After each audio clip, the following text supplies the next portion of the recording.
Okay, today we're going to look at chapter 7 of the Screwtape letters, and this is what Screwtape tells his nephew Wormwood. Our policy in general is not to allow humans to know of our existence.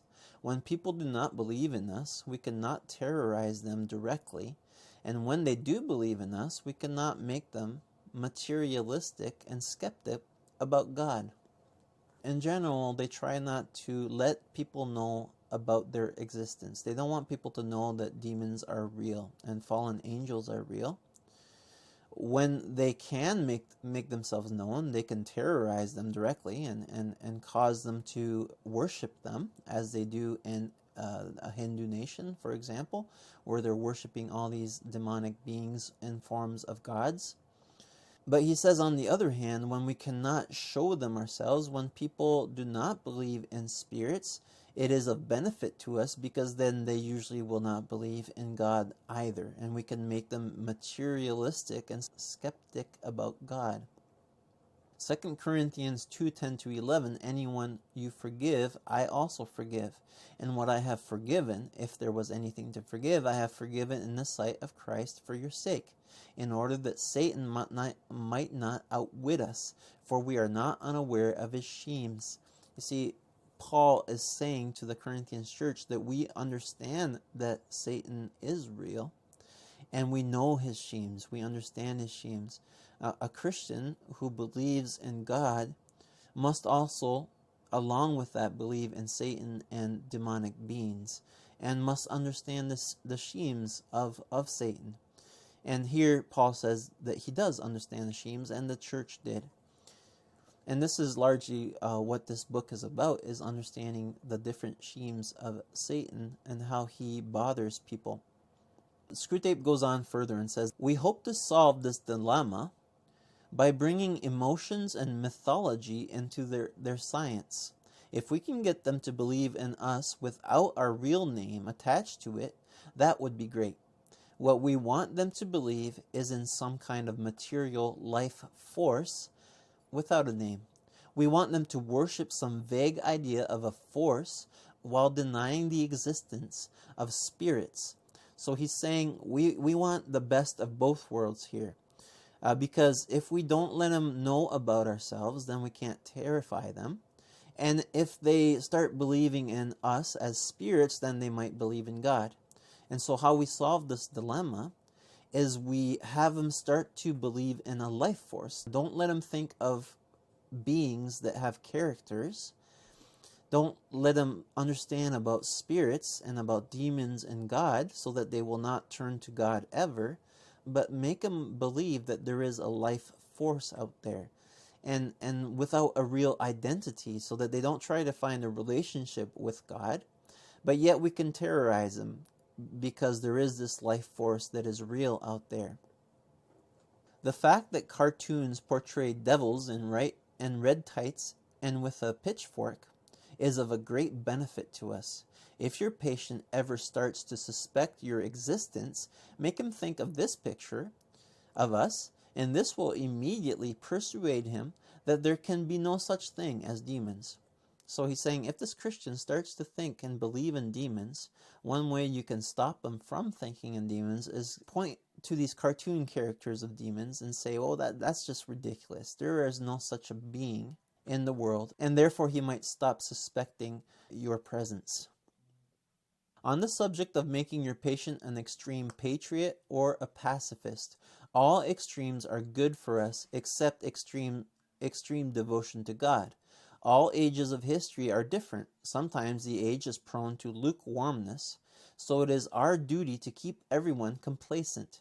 Some other times are prone to fractions, and we are to divide even more at that time. We must try to bring fractions and cliches among them. Think of the great job we did with the parties of Paul and Apollos in the church of Corinth. So here he's talking about zeal and lukewarmness. He's saying if the Christian is zealous, you want to make him zealous for the wrong thing and divide them. Create fractions within the church and make him zealous about things that are not God's will. If the Christian is lukewarm, then you want to keep him complacent and make him zealous about nothing. And these are two things that we see in the Bible. In Revelation 3:16, we have the church that is lukewarm, and God says, I'm about to spit you out of my mouth. God does not like lukewarmness. He doesn't want Christians to live a life that is lacking in zeal. Satan's job then is, if you are zealous, is to bring your zeal and focus it on something that is not good. And this is what happened in Corinth, where they were fractioning. Some were saying, we follow Apollos, and some said, oh no, I'm a follower of Paul. It's like, oh no, I'm a Calvin. Oh no, I'm an Arminian. And you become zealous about things that you should not be.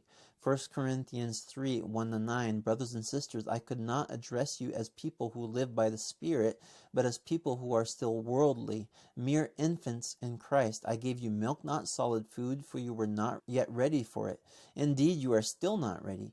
You are still worldly, for since there is jealousy and quarreling among you, are you not worldly? Are you not acting like mere humans? For when one says, I follow Paul, and another, I follow Apollos, are you not mere human beings?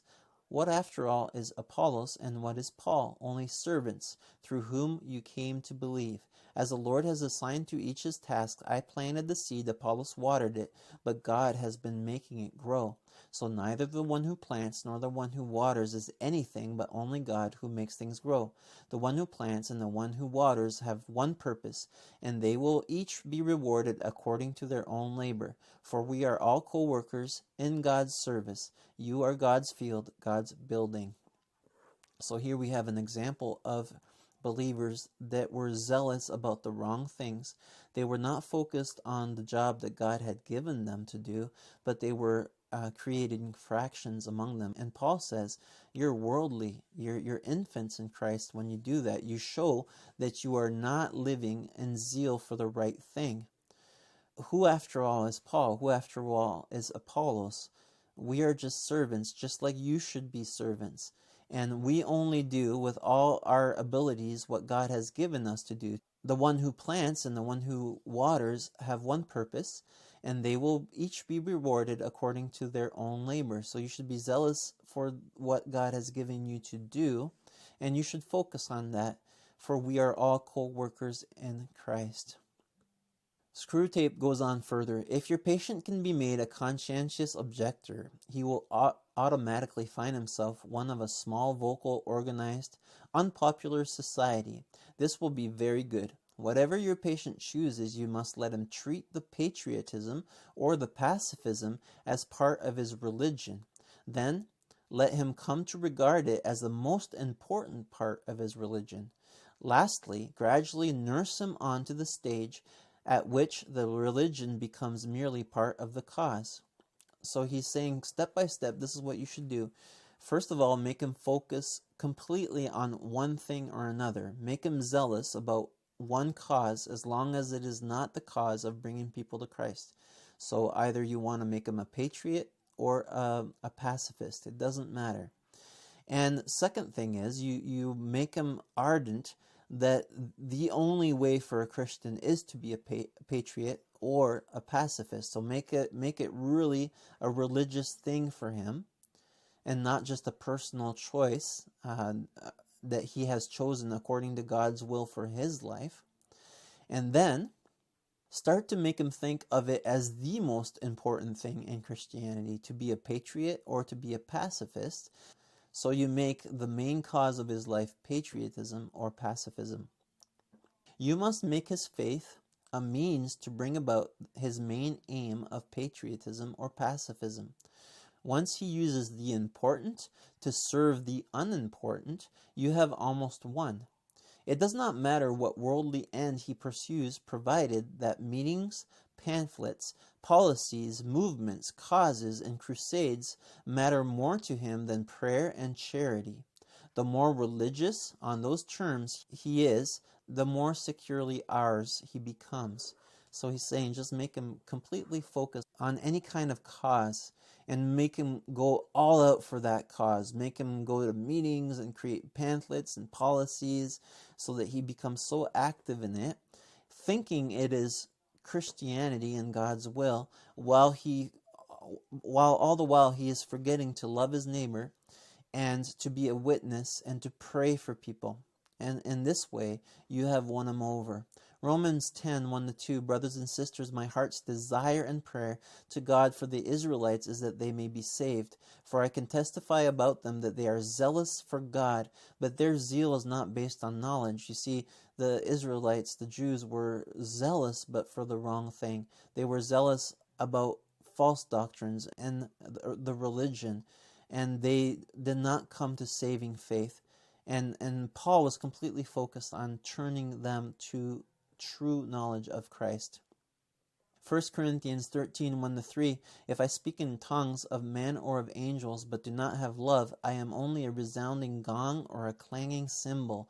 If I have the gift of prophecy and can fathom all mysteries and all knowledge, and if I have a faith that can move mountains, but do not have love, I am nothing. If I give all I possess to the poor and give over my body to hardships that I may boast, but do not have love, I gain nothing.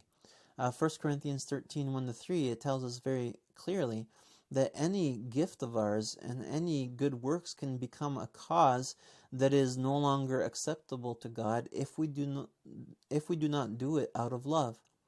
Anything we do, we need to do out of love for God and for our neighbor.